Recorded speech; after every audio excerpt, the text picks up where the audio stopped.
Law relating to miners agreement में अपन ने अभी तक 6 पॉइंट्स तो कर लिए। कौन कौन से 6 पॉइंट्स कर लिए भाई? कि sir minor's agreement is void ab initio, Mohori Bibee versus Dharmodas Ghose. Second, जब माइनर मेजर बन जाता है तो जब माइनॉरिटी के दौरान जो एग्रीमेंट बनाया हुआ उसको रेटिफाई नहीं कर सकता है, क्योंकि एक बार जो वॉइड एग्रीमेंट वो हमेशा के लिए वॉइड एग्रीमेंट, उसको बाद में रेटिफाई नहीं कर सकता। ठीक है। माइनर किसी कॉन्ट्रैक्ट में बेनिफिशियरी हो सकता है जो कि उस पर कोई फर्दर ऑब्लिगेशन नहीं डाल रहा हो, तो वो उस कॉन्ट्रैक्ट को एनफोर्स करा सकता है, because law acts as the guardian of the minor. ठीक है, उसके फेवर की बात हो रही है, लॉ को कोई प्रॉब्लम नहीं है। Next, no estoppel against minor.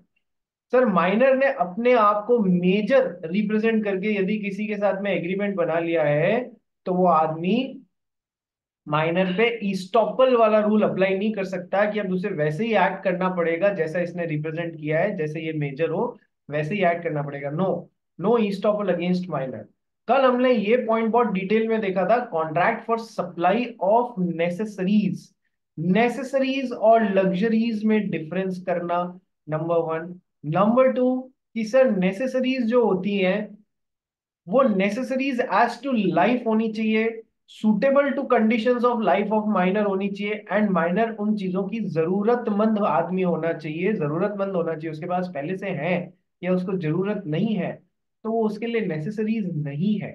ठीक है, पहली बात तो ये। दूसरी बात ये, तीसरी बात, माइनर को किसी ने नेसेसरीज या तो नेसेसरीज दिया है या उन नेसेसरीज के लिए पैसा दिया है, लोन दिया है, तो सर क्वासी कॉन्ट्रैक्ट बन जाएगा। वर्ड ये आना चाहिए, क्वासी कॉन्ट्रैक्ट। क्या क्वासी कॉन्ट्रैक्ट बन जाएगा? कि सर अब वो बंदा माइनर पर्सनली रिस्पॉन्सिबल नहीं है इस पैसे को चुकाने को, लेकिन यदि माइनर के पास में प्रॉपर्टी है तो उतने रुपए तक वो माइनर से पैसा वसूल सकता है। ठीक है, उस प्रॉपर्टी की वैल्यू की रेंज के अंदर अंदर उससे पैसा वसूल सकता है। एक और बात पढ़ा था कि सर माइनर जो होता है न केवल उसको कोई नेसेसिटीज एज टू लाइफ, बल्कि उसका कोई डिपेंडेंट है उसको भी ये चीज प्रोवाइड करी है किसी ने, सर वो भी वसूला, सेम रूल अप्लाई होगा कि माइनर की प्रॉपर्टी में से पैसा वसूला जा सकता है। ठीक है, ये ये कुछ चीजें पढ़ी थी अपन ने। फिर अपन ने देखा था कि नेसेसरीज में क्या क्या आता है। कि सर नेसेसरीज में जैसे कि एजुकेशन आ जाता है। नेसेसरीज में कोई यदि कोई ठंड में बैठा है, एक दो जोड़ी गर्म कपड़ा आ जाता है। नेसेसरीज में सर खाने पीने का सामान आ जाता है, मेडिसिन आ जाती है, डॉक्टर का खर्चा आ जाता है, हॉस्पिटलाइजेशन का खर्चा आ जाता है, ये सब भी बातें जो जरूरी होती है। ठीक है, चलिए। फिर हमने पढ़ा था minor can always plead is minority, यानी कि उसने मेजर बन के भी कोई लोन वोन लेके गलत रिप्रेजेंट करके और कुछ गलत गलत तरीके से काम कर लिया, he can always plead is minority. Next point पे आते हैं, पढ़ भाई करण Pariya. Minors' parents, guardians are not liable to minors' creditors for breach of contract by minor until minor is acting as an agent of parents or guardian. Parents of, agent of parents और guardian. ठीक है, point क्या है? सब लोगों ने एक serial जरूर देखा होगा, तारक मेहता का उल्टा चश्मा। देखा हुआ है? यस सर, कुछ ना कुछ तो देखा हुआ है। उसमें दो कैरेक्टर्स होते हैं, एक तो होता है टप्पू और एक होता है जेठालाल। ठीक है, तो टप्पू जब भी वो भिड़े सर के घर का कांच फोड़ देता है क्रिकेट खेलते हुए, वो हमेशा इसको रिस्पॉन्सिबल बनाने पहुंच जाते हैं, जेठालाल के पास में पहुंच जाते हैं। ठीक है, बट सर समझने वाली बात ये है, as far as contract act is concern, minor ने यदि किसी के साथ में कोई एग्रीमेंट बनाया है, उसके लिए मिस्टर एक्स माइनर के पेरेंट्स को रिस्पॉन्सिबल नहीं बना सकते हैं। Under the Indian contract act, the parents और guardian of a minor can not be made responsible for acts of the minor. क्या ये बात समझ में आ गई? ये सिचुएशन सीरियल वाली है और ये सिचुएशन हकीकत वाली है। ठीक है सर। सो माइनर्स पेरेंट्स और guardian are not liable to to towards minor's act. Minor ने कोई उधार लिया है और उसने वो पैसा वापस नहीं चुकाया है, ठीक है, तो वो पेरेंट्स के पास में उनको लीगली बाउंड नहीं कर सकते हैं। मॉरली यदि पेरेंट्स अपने बच्चे के बिहाफ पे कुछ करते हैं, that is a separate thing कि हाँ हमारे बच्चे ने गड़बड़ी की है तो हमको सही करना चाहिए, ये तो हो गई मॉरल बात। लेकिन अपन मॉरल नहीं, अपन लीगल बात कर रहे हैं। तो माइनर्स पेरेंट्स और guardian are not liable for minor's creditor for breach of contract by minor. ये तो हो गई एक बात। अब दूसरी बात कि सर माइनर के पेरेंट्स या गार्जियन जो है वो माइनर के कामों के लिए केवल एक सिचुएशन में रिस्पॉन्सिबल होंगे, until the minor is acting as an agent of parents और गार्जियन। ये तो बहुत बेसिक सा रूल है, प्रिंसिपल एजेंसी रिलेशनशिप का रूल है। अपन जब कॉन्ट्रैक्ट ऑफ एजेंसी पढ़ेंगे तब मैं आपको ये और डिटेल में बताऊंगा। प्रिंसिपल एजेंट रिलेशनशिप, एक आदमी को कोई काम करना है, वो खुद नहीं करके उसको अपने किसी एजेंट के थ्रू भी करवा सकता है। ठीक है, वो मान लो ये मुंबई में बैठा है, इसके पास में कोई जमीन है कोलकाता में, कोलकाता रोज रोज तो जा नहीं सकता उस जमीन को बेचने खरीदने के चक्कर में, तो ये क्या करेगा, कोलकाता में अपना एक एजेंट अपॉइंट करेगा। ठीक है सर, एजेंट इसको किसको रिप्रेजेंट कर रहा है सर, प्रिंसिपल को रिप्रेजेंट कर रहा है। तो एजेंट ने थर्ड पार्टी के साथ में जो भी कॉन्ट्रैक्ट बनाया उसके साथ में कौन बाउंड होने लग जाएगा कि सर प्रिंसिपल बाइंड होने लग जाएगा। ये रूल तो अपने को पता है ना कि सर एजेंट जो भी काम करता है अपनी पावर्स के दायरे में उससे प्रिंसिपल बाइंड होने लग जाता है। Yes sir. Sir same rule को आप अप्लाई करो दो सिचुएशंस में। पहली सिचुएशन है, एक प्रिंसिपल ने एक मेजर आदमी को अपॉइंट किया है, ठीक है, और एक प्रिंसिपल ने एक माइनर आदमी को अपॉइंट किया है अपने एजेंट के तौर पे, माइनर आदमी को अपॉइंट किया है अपने एजेंट के तौर पे। ये सेकंड सिचुएशन जो है वो बड़ी ही डेंजरस सिचुएशन है, डेंजरस सिचुएशन है। मुकुंद, दक्ष अग्रवाल, सुहान गोयल, नीव, अपने अपने वीडियोस ऑन करो। नेथन रिबेरो, छुप के मत बैठो भाई, वीडियोस ऑन करो अपने अपने। ठीक है, तो ये सेकेंड सिचुएशन बहुत डेंजरस सिचुएशन है। मैं क्यों है मैं आपको उसका कारण बताता हूं। यदि किसी मेजर आदमी ने मिस्टर एक्स के साथ में कोई भी काम कर दिया, चाहे प्रिंसिपल ने जो पावर्स दी थी उसके अंदर, चाहे प्रिंसिपल ने जो पावर्स दी थी उसके बाहर जाके, तो सर उसके लिए प्रिंसिपल रिस्पॉन्सिबल तो हो जाएगा। लेकिन सर वो बाद में मेजर आदमी को रिस्पॉन्सिबल बना सकता है, उससे वापस वसूल सकता है उस एजेंट से जिसने दायरे के बाहर जाके काम किया है। ठीक है, लेकिन सर यदि प्रिंसिपल ने एक माइनर एजेंट को अपॉइंट किया है, क्या ऐसा हो सकता है, क्या ये कॉन्ट्रैक्ट वैलिड है? Yes sir, minor can be appointed as an agent, ये वैलिड कॉन्ट्रैक्ट कहलाएगा। ये मत कह देना कि माइनर के साथ में बनाया गया एग्रीमेंट वॉइड एग्रीमेंट, नहीं, एजेंसी को अलाउ किया गया है। Minor can be appointed as an agent, पहली बात। दूसरी बात, लेकिन इसमें दिक्कत क्या है कि माइनर एजेंट ने यदि अपनी ताकत के बाहर जाके कोई काम कर दिया है, उसके लिए ये प्रिंसिपल माइनर आदमी का गला नहीं पकड़ सकता, उसको रिस्पॉन्सिबल नहीं बना सकता। ये दोनों जगह फर्क आ जाता है। इसलिए कभी किसी माइनर को अपना एजेंट अपॉइंट कर रहे हैं तो बहुत सोच समझ के कीजिएगा। कल को वो कोई फ्रॉडुलेंसी या कुछ करके चला गया तो आप वापस उसको रिस्पॉन्सिबल भी नहीं बना पाओगे, आप उसके कार्यों से बाइंड होने लग जाओगे। ठीक है, क्या दोनों सिचुएशन में डिफरेंस समझ में आया? Yes sir. अब सेकेंड सिचुएशन में बस इतना सा काम करो कि प्रिंसिपल की जगह तो रख दो पेरेंट्स को या गार्जियन को, और एजेंट की जगह पे वो इनका माइनर सन या डॉटर जो भी है वो खड़ा हुआ है पेरेंट्स का। सर अपन ने तो ये पढ़ा है कि माइनर एजेंट के कामों के लिए प्रिंसिपल हमेशा रिस्पॉन्सिबल होगा और वो उसको बाद में रिस्पॉन्सिबल भी नहीं बना पाएगा। तो हम यही बात कह रहे हैं, बस प्रिंसिपल की जगह पे पेरेंट्स खड़े हुए हैं और माइनर की जगह पे एजेंट की जगह पे माइनर खड़ा हुआ है। तो सर माइनर के द्वारा किए गए कामों के लिए पेरेंट्स रिस्पॉन्सिबल हो जाएंगे। ये एक एक्सेप्शनल केस है क्योंकि वो प्रिंसिपल एजेंसी रिलेशनशिप का ही पॉइंट है।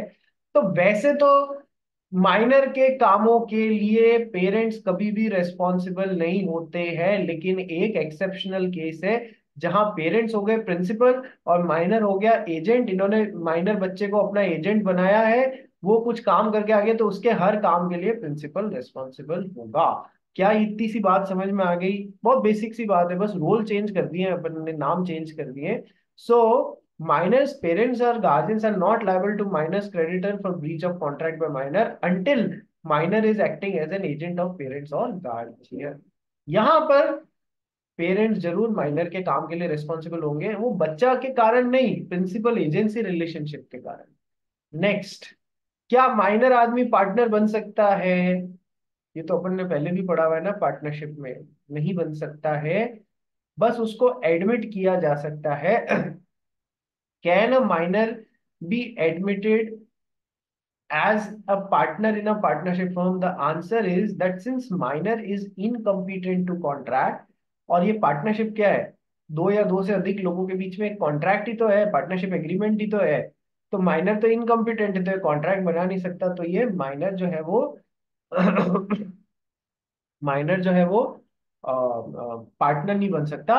But minor can be admitted into an already existing firm only for profits, not as a partner but only for profits. A minor can be admitted in an already existing firm only for profits with the consent of all the remaining partners। ठीक है, पहले से बनी हुई firm है उसी में add किया जा सकता है, माइनर के साथ में नई फर्म नहीं बनाई जा सकती। माइनर को घुसाना भी है ओनली फॉर प्रॉफिट्स, तो पहले एबीसी मिल के फर्म बनाए, एक बार फर्म बन गई उसके बाद में माइनर को एडमिट कर सकते हैं, ये बात ध्यान रखना। सर ऐसा क्यों? क्योंकि agreements made by minors are void ab initio, तो चारों का एग्रीमेंट वॉइड एब इनिशियो हो जाएगा यदि शुरुआत से माइनर को ऐड कर दिया तो। ठीक है, इसलिए ऐसा रखा गया है। पढ़ ले भाई इसको। A minor is incompetent to enter into a contract, but a minor can be admitted into an existing partnership firm only for profit. With the consent of all the remaining partners, ये भी बात जरूरी है, एक ने भी मना कर दिया तो वो नहीं घुस पाएगा। ठीक है, नेक्स्ट, माइनर एंड इंसॉल्वेंसी। क्या माइनर को कभी भी इंसॉल्वेंट घोषित किया जा सकता है? सर आंसर ये है कि जब माइनर कॉन्ट्रैक्ट बना ही नहीं सकता, माइनर जो है वो कॉन्ट्रैक्ट बनाने के लिए इनकेपेबल है, Mohori Bibee versus Dharmodas Ghose, minor contract ही नहीं बना सकता, तो माइनर पे कॉन्ट्रैक्चुअल लाइबिलिटी आ ही नहीं सकती, कॉन्ट्रैक्चुअली लायबल वो हो ही नहीं सकता। जब वो कॉन्ट्रैक्ट में उसके अंदर कोई लाइबिलिटी आ ही नहीं सकती, तो वो इंसॉल्वेंट कैसे घोषित होगा? जब कोई अपनी कॉन्ट्रैक्चुअल लाइबिलिटीज पूरी नहीं कर पा रहा है, अपने उधारों को नहीं चुका पा रहा है, तभी तो वो इंसॉल्वेंट घोषित होने के बारे में सोचता है कोर्ट में जाके। अपन तो कह रहे हैं माइनर कॉन्ट्रैक्ट नहीं बना सकता, तो कॉन्ट्रैक्चुअल लाइबिलिटीज भी नहीं आ सकती, जब कॉन्ट्रैक्चुअल लाइबिलिटीज आ ही नहीं सकती तो माइनर कभी भी इंसॉल्वेंट घोषित नहीं किया जा सकता। पढ़ भाई। A minor can never enter into a contract and cannot create personal liability, therefore, he cannot be declared as an insolvent. Minor को कभी इंसॉल्वेंट घोषित नहीं किया जा सकता है। 10 पॉइंट पढ़ ले भाई। No specific performance. A minor's agreement being absolutely void, there can be no question of the specific performance of such an agreement. देखो क्या होता है, मैं आपको बताता हूँ। मिस्टर एक्स और मिस्टर वाई के बीच में यदि कोई एग्रीमेंट बना है, मिस्टर एक्स और मिस्टर वाई के बीच में यदि कोई एग्रीमेंट बना है, और मिस्टर एक्स ने उस एग्रीमेंट को तोड़ दिया, उन्होंने अपना काम नहीं किया, यानी ब्रीच ऑफ कॉन्ट्रैक्ट कर दिया, इन्होंने कॉन्ट्रैक्ट तोड़ दिया, तो मिस्टर वाई के पास में करीब 4-5 तरीके की अलग अलग रेमेडीज होती है। जब ये आगे हम चैप्टर पढ़ेंगे, remedies for breach of contract करके एक चैप्टर है, remedies for breach of contract, ये हम उस चैप्टर में पढ़ेंगे। अभी जस्ट मैं आपको एक थोड़ा सा इसका ट्रेलर दिखाता हूँ। मिस्टर वाई क्या क्या रेमेडीज हैं, कि सर मिस्टर वाई डैमेजेस मांग सकते हैं, कि तूने ये कॉन्ट्रैक्ट पूरा नहीं किया, इसके कारण इतना मेरे को नुकसान हो गया, ये तू पूरा कर, मिस्टर एक्स से मांग सकते हैं। मिस्टर वाई खुद भी कह सकते हैं मुझे कोई डैमेजेस नहीं चाहिए, मैं भी अब अपने काम अंडर द कॉन्ट्रैक्ट पूरा नहीं करूंगा, मैं भी इस कॉन्ट्रैक्ट को रिसेंड कर दे रहा हूँ। ठीक है, जब तूने काम नहीं किया तो मैं भी नहीं करूंगा, पहला ये रेमेडी। दूसरी रेमेडी डैमेजेस डिमांड कर सकते हैं। तीसरी remedy sir specific performance demand कर सकते हैं। स्पेसिफिक परफॉर्मेंस यानी कि इसको कोर्ट में लेके जाएंगे और इससे ये कॉन्ट्रैक्ट परफॉर्म करवाएंगे जो इसके ऑब्लिगेशंस थे, this is known as specific performance of the contract. समझ में आ गया? तो ये रेमेडीज हम आगे जाके पढ़ने वाले हैं, जब हमारा कॉन्ट्रैक्ट बनाने का बेसिक पार्ट पूरा हो जाएगा तब हम खत्म करने का और तोड़ने वाले पार्ट पे आएंगे, तब पढ़ेंगे ये सब। तो सर स्पेसिफिक परफॉर्मेंस के लिए नॉर कुछ ही सिचुएशंस होती हैं जिसमें मिस्टर वाई मिस्टर एक्स से स्पेसिफिक परफॉर्मेंस डिमांड कर सकते हैं, डिटेल सारी उस चैप्टर में पढ़ेंगे। अब क्वेश्चन ये है कि कोई माइनर जो है मिस्टर वाई के साथ में कोई एग्रीमेंट बना लिया है, तो क्या मिस्टर और इसने अपना काम पूरा नहीं किया, तो क्या मिस्टर वाई इसके खिलाफ स्पेसिफिक परफॉर्मेंस जो है वो डिमांड कर सकते हैं कि भैया तेरे को काम करना ही पड़ेगा? हम बोल रहे हैं नहीं, नो स्पेसिफिक परफॉर्मेंस। क्यों? माइनर जो एग्रीमेंट बनाता है वो शुरुआत से गलत होता है। जब शुरुआत से गलत एग्रीमेंट है तो क्या उसे कोर्ट में ले जाके एनफोर्स करा के स्पेसिफिक परफॉर्मेंस डिमांड कर सकते हो? आप नहीं कर सकते हो। So there can be no question of the specific performance of such an agreement, वो शुरुआत से गलत एग्रीमेंट है इसलिए। Next, joint contract by minor and major, पढ़ भाई। In such a case, the adult will primarily be liable on the contract and not the minor. देखो क्या होता है, सॉरी, कई बार कुछ लोगों की खुजली मचती है। खुजली मचने का मतलब समझते हो? कुछ करना है, बस कुछ तो करना है, ये काम करना है, ऐसी खुजली होती है। कई बार लोगों की जेब में पैसा ज्यादा भरा हुआ होता है तो उसको उन्हें स्पेंड करने की खुजली मचती है कि कुछ तो करें, एंजॉय करें, कुछ लेके आए, कार ही उठा के ले आए, वेकेशन पे चलते हैं। तो इसी तरीके से कुछ लोगों की खुजली मचती है कोई काम करने की, तो वो ऐसा कॉन्ट्रैक्ट बना लेते हैं, देखो, या एग्रीमेंट बना लेते हैं जिसमें कुछ ऐसी सिचुएशन, मिस्टर एक्स और एक माइनर ने मिलके मिस्टर वाई के साथ में एक एग्रीमेंट या कॉन्ट्रैक्ट बना लिया। मिस्टर एक्स और माइनर ने मिलके मिस्टर वाई के साथ में एक एग्रीमेंट बना दिया। सर बड़ी डेंजरस सिचुएशन है। क्यों? मिस्टर वाई जो है, जो भी यहां से वादा किया गया है उसके लिए जो मेजर आदमी है उसको प्राइमरीली रिस्पॉन्सिबल बना सकते हैं पूरे काम के लिए। बात समझ में आई? तो मिस्टर वाई जो है मिस्टर एक्स को पूरे काम के लिए अकेले को रेस्पॉन्सिबल बना सकते हैं। ठीक है? यही लिखा हुआ है, joint contract by a minor and major, in such a case the adult will primary be liable on the contract and not the minor. Minor तो कह देगा मैं तो शुरुआत से माइनर हूं भाई, इसलिए मेरी कोई रेस्पॉन्सिबिलिटी नहीं है, मेरी कोई कॉन्ट्रैक्चुअल लाइबिलिटी नहीं है। दक्ष अग्रवाल समझ में आ रहा है? Yes sir. ठीक है। दक्ष अग्रवाल, सबसे बढ़िया सब्जेक्ट कौन सा लगता है चार सब्जेक्ट्स में से? Sir maths. मैथमेटिक्स? क्यों, तेरे यस ट्वेल्थ में सर। मैथमेटिक्स है? हाँ सर। अरे वंडरफुल। ठीक है, कोई ऐसा है इस बैच में जिसके ट्वेल्थ में मैथमेटिक्स नहीं है? मेरा सर मुकुल। तू अकेला है मुकुंद ऐसा? Yes sir. ठीक है, चलो कोई नहीं, ये मत सोचना कि ट्वेल्थ में मैथ्स नहीं है तो मैं कैसे करूंगा। जब करना है तो करना है। अपने एक कहावत होती है कि जब आपने ओखली में सर डाल ही दिया है तो फिर मूसल तो पड़ेंगे ही, मूसल से डरना नहीं चाहिए। मतलब समझते हो? व्हाट इज ओखली? ओखली जिसमें मसाले हाथ से पीसे जाते हैं, एक यहाँ मसाला डाल दिया और एक डंडे से उसको मार बार मार के और पीसते हैं। तो जब तुमने सर इसमें डाल ही दिया है तो मूसल तो पड़ेंगे ही, ठीक है, डंडा तो पड़ेगा ही, तो डंडा पड़ेगा। हाँ ठीक है, करना है अपने को। एनी हाउ 50+60+, मैथ्स तो स्कोरिंग सब्जेक्ट है यार। उल्टा किसी और सब्जेक्ट में 50 से कम आए तो मैथ्स उसको कवर करने में हेल्प करता है, ये बात ध्यान रखना। सो इन such a case the adult, जहां माइनर और मेजर ने मिल के कर लिया है कोई काम, तो सर एडल्ट आदमी जो है, जो मेजर आदमी है, वो प्राइमरीली रिस्पॉन्सिबल होगा। पढ़ भाई, ये क्या है? साईं दास वर्सेस रामचंद्र का केस पढ़। Where there was a joint purchase by two purchasers, one of them was a minor. It was held that the vendor could enforce the contract against the major purchaser A and not the minor. एक major और एक minor ने मिलके कोई चीज खरीदी, joint purchase by two purchaser, उनमें से एक माइनर था एक मेजर था। तो वेंडर जिसने वो चीज बेची वो कॉन्ट्रैक्ट जो है किसके अगेंस्ट एनफोर्स कर सकता है, मेजर आदमी के खिलाफ कर सकता है, माइनर के खिलाफ नहीं कर पाएगा। ठीक है। Next, surety for a minor, एक बार पढ़ ले फिर समझाता हूँ।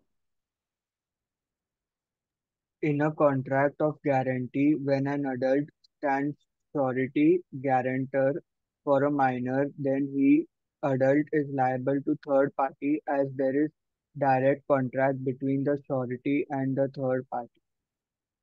देखो, एक और डेंजरस सिचुएशन। क्या सर, आज तो सारी डेंजरस डेंजरस ही पढ़ा रहे हैं आप। तो भैया आ रही है तो पढ़ाना पड़ेगा। सर देखो क्या है, आप लोग मान लो एक सिंपल सी सिचुएशन इमेजिन करो कि हमारा मुकुंद जो है वो आफ्टर ऑल ओखली में सर देना, मूसल पढ़ना, ये किसी तरीके से भाई सीए बन गया अपना। मुकुंद बातों से नहीं बन सकते हैं, इसके लिए मेहनत करनी पड़ेगी। हाँ, ये एग्जाम्पल है। चलो नेक्स्ट। तो मुकुंद सीए बन गया, लेकिन मुकुंद की चार्टर्ड अकाउंटेंसी प्रैक्टिस करने की इच्छा नहीं थी। इसकी तो कोई मैन्युफैक्चरिंग या ट्रेडिंग करने की, बिजनेस करने की इच्छा थी। उसके लिए क्या चाहिए होता है सर, पैसा चाहिए होता है। पैसा कौन देगा उधार पे, कि सर बैंक देगा। बैंक देगा तो ये बैंक के पास में गया। ठीक है सर। अब बैंक को पैसा देना होगा तो बैंक ऐसे ही थोड़ी ना दे देगा। बैंक को चाहिए, या तो मुकुंद कोई सिक्योरिटी रखा है बैंक के पास में, कोई चीज गिरवी रखा है, कोई चीज मॉर्गेज रखा है, तो बैंक लोन देगा। तो इन केस मुकुंद यदि उसको पैसा नहीं लौटाता है तो वो सिक्योरिटी को बेचेगा और अपना पैसा वसूल करेगा। मुकुंद ने कहा मेरे पास में कोई सिक्योरिटी विक्योरिटी नहीं है भैया। ठीक है। तो बैंक ने कहा चलो एक और रास्ता है, आपके पास में सिक्योरिटी नहीं है तो आप श्योरिटी या गारंटर ले आइए। ठीक है। वो आपके बिहाफ पे गारंटी दे देगा कि यदि आपने लोन नहीं चुकाया तो वो रिस्पॉन्सिबल बनाए जा सकते हैं इस पैसे को चुकाने के। मुकुंद ने बोला हाँ यार, ऐसा जरूर कर सकते हैं अपन। तो मुकुंद गया करण फारिया के पास में, वो भी चार्टर्ड बन गया था। करण को बोला यार तू मेरे बिहाफ पे गारंटर बनेगा क्या, कि यदि मैंने पैसा नहीं चुकाया बैंक को तो तू चुका लेना, मतलब तेरे पे रेस्पॉन्सिबिलिटी है। करण फारिया ने कहा चल चांस लेते हैं। तो करण फारिया बन गया गारंटर या श्योरिटी। समझ में आया गारंटर या श्योरिटी कौन होता है? Yes sir. अब इस सिचुएशन में बस किरदार चेंज कर लो, यहां पर डाल लो माइनर। माइनर ने किसी बैंक या मिस्टर एक्स के साथ में कोई ट्रांजैक्शन किया है और उसके बिहाफ पे एक मेजर आदमी गारंटर बन गया है, ब्लंडर कर दिया उसने। मेजर आदमी गारंटर बन गया माइनर के बिहाफ पे कि यदि ये नहीं चुका पाएगा तो मैं चुकाऊंगा आपको। तो मेजर आदमी ने ब्लंडर कर लिया खुद के लिए। क्या? कि सर माइनर तो कभी भी हाथ खड़े कर सकता है और माइनर कभी भी पर्सनली रेस्पॉन्सिबल नहीं भी हो सकता है, लेकिन सर गारंटर जो है उसको भी प्राइमरीली फिर रेस्पॉन्सिबल बनाया जा सकता है उस लोन अमाउंट या फिर उस ट्रांजैक्शन के लिए।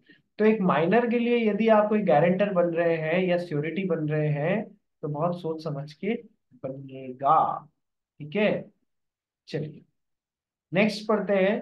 क्या माइनर किसी कंपनी में शेयर होल्डर हो सकता है? पढ़ो भाई। A minor being incompetent to contract cannot be a shareholder of the company. If by mistake he becomes a member, the company can rescind the transaction and remove his name from register. आगे। But a minor may, acting through his lawful guardian, become a shareholder by transfer or transmission of fully paid shares to him. ये angle companies act में भी अपन ने पढ़ा है, ये angle contract act में अपन पढ़ते हैं। क्या सर माइनर शेयर होल्डर हो सकता है? समझने की कोशिश करो कि सर शेयर होल्डर बनते हैं तब क्या होता है। तब कंपनी के साथ में मिस्टर एक्स यदि शेयर होल्डर बन रहे हैं तो उनका कंपनी के साथ में एक शेयर होल्डिंग कॉन्ट्रैक्ट या एग्रीमेंट होता है, बन जाता है। ठीक है। शेयर होल्डिंग कॉन्ट्रैक्ट या एग्रीमेंट जिसमें इनको कुछ राइट्स मिलेंगे, इनकी कुछ ड्यूटीज होगी, कंपनी के भी कुछ राइट्स और कंपनी की भी कुछ ड्यूटीज होंगी। क्या सर? जैसे कंपनी ने डिविडेंड डिक्लेयर कर दिया तो मिस्टर एक्स के राइट होंगे कि वो डिविडेंड पाने के हकदार हैं, इनको नहीं दिया जा रहा है तो ये कोराम मचा सकते हैं कि हमको क्यों नहीं मिला। ठीक है। कंपनी जब फर्स्ट कॉल, फाइनल कॉल और ये सब मंगा रही है तो मिस्टर एक्स की क्या ड्यूटी है कि वो कंपनी को पैसा पहुंचाए। तो सबके कुछ राइट्स और ड्यूटीज होते हैं अंडर द कॉन्ट्रैक्ट। तो ये शेयर होल्डिंग का कॉन्ट्रैक्ट होता है। क्या माइनर कॉन्ट्रैक्ट बना सकता है दक्ष अग्रवाल? नहीं सर, माइनर कॉन्ट्रैक्ट नहीं बना सकता है दक्ष अग्रवाल। आज इतना वो क्या कहते हैं, बार बार मुंडी इधर उधर क्यों घूम रही है, कहाँ ध्यान है तेरा? सर मेरी गर्दन दुख रही है। अरे बाप रे। ये तो बहाने भी तुम मतलब, तुम लोग रीजंस भी ऐसे ऐसे चुन के लाते हो कि साल साल सामने वाला कुछ बोल ही नहीं, भी नहीं सकता। ठीक है, जबरदस्ती मुंडी मत दुखाने लग जाना सब जने कि हाँ उस दिन उसने बोला था इसलिए हम भी यही बोल लेते हैं। ठीक है, चलो आ जाओ कि सर कंपनी और इसके बीच में एक शेयर होल्डर होता है, शेयर होल्डिंग एग्रीमेंट होता है। तो सर क्या माइनर एग्रीमेंट्स या कॉन्ट्रैक्ट्स बना सकता है? सर नहीं बना सकता कॉन्ट्रैक्ट्स। ठीक है, इस वजह से क्या माइनर शेयर होल्डर हो सकता है? सर बेसिकली माइनर कंपनी के साथ में शेयर होल्डर इसलिए नहीं बन सकता। ठीक है सर, लेकिन सर कई बार कुछ माइनर क्या करते हैं, वो क्या करते हैं, एक मेजर आदमी को बोलते हैं अपने बिहाफ पे, तू मेजर है भाई, मैं तो जाके कंपनी में शेयर नहीं खरीद सकता, तू मेरे बिहाफ पे कंपनी में शेयर खरीद ले।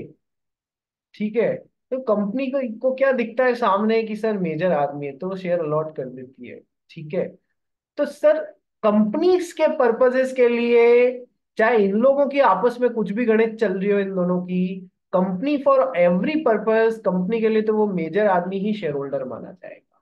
ये बात समझ लेना, वो ये नहीं कहे सोचेगी कि अच्छा ये ऐसे हो गया, नहीं ये ऐसे हो गया, नहीं, ऐसा नहीं हो सकता। ठीक है, पहली बात। दूसरी बात कि सर ये मतलब इस एंगल से पहले वापस आओ, क्या माइनर कंपनी में शेयर होल्डर हो सकता है? नहीं हो सकता सर। ठीक है, और यदि उसका नाम गलती से शेयर होल्डर के रजिस्टर में आ भी गया है और कंपनी को बाद में पता पड़ता है तो वो रिमूव कर सकती है उसका नाम शेयर होल्डर से, कोई दिक्कत नहीं है।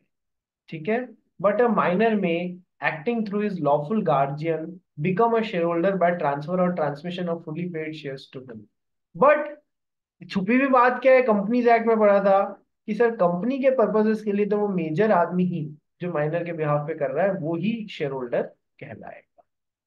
चलिए, नेक्स्ट आती है लाइबिलिटी फॉर टॉर्ट्स। अब टॉर्ट्स क्या होता है? थोड़ा सा ये आपको समझाता हूं। ये एक अलग कानून है, जैसे कि कॉन्ट्रैक्ट एक्ट एक कानून है, वैसे भी टॉर्ट्स एक कानून मतलब एक सॉर्ट ऑफ लीगल कंसेप्ट होता है। क्या होता है कि सर देखो, टॉर्ट्स का मतलब होता है सिविल रॉन्ग। टॉर्ट्स का क्या मतलब होता है सर? Civil wrong. क्या सिविल रॉन्ग? मान लो दक्ष अग्रवाल अपना घर बना रहा है, दक्ष अग्रवाल मेजर है, मेजर आदमी है, मान लो एक सेकेंड, ये अपना घर बना रहा है, प्लॉट वॉट खरीद लिया, अब इस पे घर कंस्ट्रक्ट करवा रहा है। घर कंस्ट्रक्ट करने के लिए आपको क्या लगता है सर? सीमेंट। सर आपको सीमेंट जिसमें मिक्स की जाती है वो बजरी लगती है। सर आपको ब्रिक्स लगती हैं। सर आपको सरिये लगते हैं, लोहे के जो बड़े बड़े रॉड्स होते हैं ना सरिये, वो लगते हैं। तो दक्ष अग्रवाल ने ये सारा सामान खरीदा और ये पास में जो रोड जा रही थी उसके बीच में यहाँ पर आधे आधे एरिया में डंप कर दिया, और रोड से एक पतला सा हिस्सा निकलने रखा निकलने के लिए। सर ये क्या है? It is a civil wrong, ये गलत कर रहा है। ठीक है, टॉर्टियस काम कर रहा है, टॉर्ट्स वाला काम कर रहा है, ये गलत काम कर रहा है। ठीक है, इससे लोगों को प्रॉब्लम हो रही है, ये गलत काम कर रहा है। समझ में आया टॉर्ट्स का एग्जाम्पल? Yes sir. अब आ जाओ अगेन दक्ष अग्रवाल। ठीक है सर, क्या बात है, आज सारे एग्जाम्पल मेरे पे ही शूट करोगे क्या? कोई बात नहीं, आज दस दक्ष अग्रवाल से ही समझेंगे। ये दक्ष अग्रवाल का घर है, घर की छत है। ठीक है, बीच में मुकुंद के घर की छत है, और तीसरा घर जो है वो दक्ष अग्रवाल की गर्लफ्रेंड के घर की छत है। ठीक है सर, दक्ष अग्रवाल गर्दन का दर्द कुछ कम हुआ एग्जाम्पल सुन के? अरे सर और बढ़ गया। आ जाओ। अब दक्ष अग्रवाल, और तुम जानते ही हो यार बॉयफ्रेंड गर्लफ्रेंड क्या है, कि सर शाम होते ही ये छत पे से मुकुंद की छत क्रॉस करता और अपनी गर्लफ्रेंड की छत पे चला जाता। ठीक है, उससे मिलने के लिए। तो ये क्या कर रहा है, ये टॉर्टियस एक्ट कर रहा है, टॉर्ट कर रहा है। सर क्या गलत कर दिया एक आशिक ने, कि सर ये गलत कर दिया कि उसने ट्रेस पासिंग कर दिया। ट्रेस पासिंग का मतलब क्या होता है, किसी की प्रॉपर्टी में बिना उसकी परमिशन से घुसना, ये ट्रेस पासिंग होता है। ये एक सिविल रॉन्ग होता है, ये टॉर्टियस काम होता है। आप लोगों ने कभी कोई इंग्लिश मूवी या कभी कहीं बोर्ड लगा हुआ देखा है, कहीं घूमने गए हो, trace passers will be prosecuted, यानी कि जो जबरदस्ती इस प्रॉपर्टी में क्रॉस करेगा उसको हम केस ठोकेंगे या उसके ऊपर हम एफआईआर कराएंगे, ठीक है। तो sir this is what is a civil wrong, आप किसी के प्रॉपर्टी में से बिना उसकी परमिशन से निकल रहे हैं, ये हो गया एक तरीके का सिविल रॉन्ग। कॉन्ट्रैक्चुअल चीज अलग होती है, माइनर किसी के साथ में कॉन्ट्रैक्ट या एग्रीमेंट बना रहा है, ये एक अलग चीज है, और टॉर्ट्स अलग चीज होती है, ठीक है सर। तो माइनर तो है वो कॉन्ट्रैक्ट में रेस्पॉन्सिबल नहीं बनाया जा सकता, लेकिन माइनर को क्या टॉर्टियस एक्ट्स के लिए रेस्पॉन्सिबल बनाया जा सकता है? Yes sir, minor will be responsible for tortious acts. यदि ये काम कर दिया या ये काम कर दिया तो माइनर उसके लिए टॉर्ट्स के लिए रेस्पॉन्सिबल बनाया जा सकता है, ये बात ध्यान रखना, ठीक है। वही टप्पू और जेठालाल वाला एग्जांपल ले लो। माइनर ने क्रिकेट खेलते हुए टप्पू ने कांच फोड़ दिया भिड़े सर का, तो क्या भिड़े सर उसके लिए जेठालाल की गर्दन पकड़ सकते हैं अंडर द कॉन्ट्रैक्ट? सर नहीं पकड़ सकते, क्योंकि माइनर के कामों के लिए पेरेंट्स रिस्पॉन्सिबल नहीं होते, अभी पढ़ के आए हैं अपन। जेठालाल सॉरी भिड़े सर उसके लिए खुद टप्पू की गर्दन पकड़ सकते हैं सर, अंडर द टॉर्च पकड़ सकते हैं, अंडर टॉर्च पकड़ सकते हैं। सिविल रॉन्ग किया है उसने, किसी के घर का कांच तोड़ दिया है, तो टॉर्टियस काम के लिए टप्पू को खुद को रेस्पॉन्सिबल बनाया जा सकता है। वो ये नहीं कह सकता मैं माइनर, मेरा क्या बिगाड़ लोगे, नहीं, टॉर्टियस काम के लिए तुम रेस्पॉन्सिबल रहोगे। पढ़ भाई इसको। A tort is a civil wrong. A minor is liable in tort unless the tort in reality is a breach of contract. Stop Thus, where a stop stop, देखो, टॉर्ट का मतलब क्या होता है, सिविल रॉन्ग, ये मैंने आपको समझा ही दिया।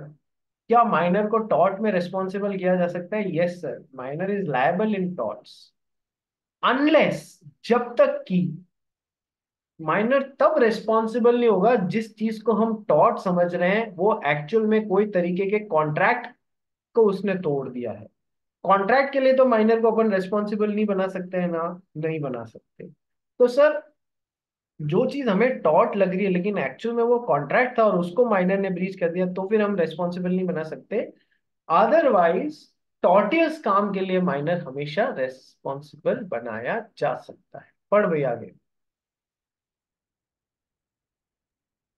Thus, where a minor borrowed a horse for riding, only he was held liable when he lent the horse to one of his friends who jumped and killed the horse. देखो Similarly, देखो minor ने एक घोड़ा किसी से बोरो किया केवल चलाने के लिए, फिर उस माइनर ने क्या किया, उसने वो घोड़ा अपने एक फ्रेंड को दे दिया जो उसको हर जगह कुदाया जा रहा था, इधर से उधर जंप कराया जा रहा था। ये टॉर्टियस काम हुआ, उससे घोड़ा मर गया, ये टॉर्टियस एक्ट हो गया, माइनर को चलाने के लिए दिया गया था। माइनर ने क्या किया उसके साथ में, उसको अपने फ्रेंड को दे दिया अनऑथराइजली, और उस फ्रेंड ने घोड़े को दौड़ाया, उछाला, उससे घोड़ा मर गया। क्या उसके लिए माइनर को रेस्पॉन्सिबल बना सकते हैं? बिल्कुल, ये एक सिविल रॉन्ग है, इसके लिए टॉर्ट का काम है, माइनर को इसके लिए रेस्पॉन्सिबल बनाया जा सकता है। आगे बढ़ गए। Similarly, a minor was held liable for his failure to return certain instruments which he had hired and then passed on to a friend. Minor ने किसी से कोई चीज उधार ली, कोई चीजें उधार ली, ठीक है, और अपने फ्रेंड को दे दी, तो फिर वो रिटर्न नहीं कर पाया, क्या उसके लिए माइनर को रेस्पॉन्सिबल बना सकते हैं? सर बिल्कुल बना सकते हैं, ठीक है। ये एक सिविल रॉन्ग है, टॉर्ट्स है। नेक्स्ट पार्ट पे आते हैं अपन, contracts by guardian, how far enforceable, मतलब क्या है, माइनर के बिहाफ पे, माइनर के नाम से उनके गार्जियन कॉन्ट्रैक्ट्स बना रहे हैं, क्या वो एनफोर्सेबल होंगे, क्या वो एनफोर्सेबल होंगे, ये सवाल है। तो आइए सेम लिंक पे एक बार रिज्वाइन कीजिए, उसके बाद में इसको अपन कंटिन्यू करते हैं।